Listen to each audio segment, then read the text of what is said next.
एक गांव में सूखा पड़ने की वजह से गांव के सभी लोग बहुत परेशान थे। उनकी फसलें खराब हो रही थी, बच्चे भूखे प्यासे मर रहे थे और उन्हें समझ नहीं आ रहा था कि उस समस्या का समाधान कैसे निकाला जाए। उसी गांव में एक विद्वान महात्मा रहते थे। गांव वालों ने निर्णय लिया उनके पास जाकर इस समस्या का समाधान मांगने के लिए। सब लोग महात्मा के पास गए और उन्हें अपनी सारी परेशानी विस्तार से बताई।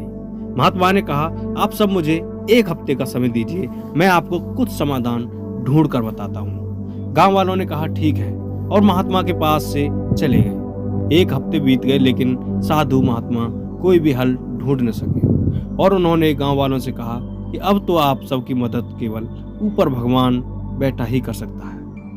अब सब भगवान की पूजा करने लगे, भगवान को खुश करने के लिए, और भगवान ने उन सब की सुन ली।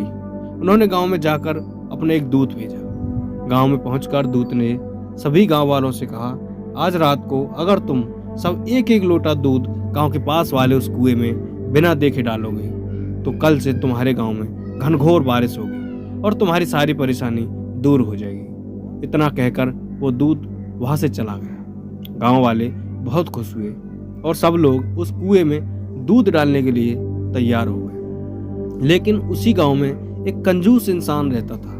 उसने सोचा कि सब लोग तो दूध डालेंगे ही, अगर मैं दूध की जगह 1 लोटा पानी डाल देता हूँ तो किसको पता चलने वाला है। रात को कुएं में दूध डालने के बाद सारे गांव वाले सुबह उठकर बारिश के होने का इंतजार करने लगे। लेकिन मौसम वैसा का वैसा ही दिख रहा था और बारिश के होने की थोड़ी भी संभावना नहीं दिख रही थी। देर तक बारिश का इंतजार करने के बाद सब लोग उस कुएं के पास गए और जब उस कुएं में देखा तो कुआं पानी से भरा हुआ था और उस कुएं में दूध का एक भी बूंद नहीं था। सब लोग एक दूसरे की तरफ देखने लगे और समझ गए कि बारिश अभी तक क्यों नहीं हुई, और वो इसलिए क्योंकि उस कंजूस व्यक्ति की तरह सारे गांव वालों ने भी यही सोचा था कि सब लोग तो दूध डालेंगे ही, मेरे 1 लोटा पानी डालने से क्या फर्क पड़ता है। और इसी चक्कर में किसी ने भी कुएं में दूध का 1 बूंद भी नहीं डाला और कुएं को पानी से भर दिया।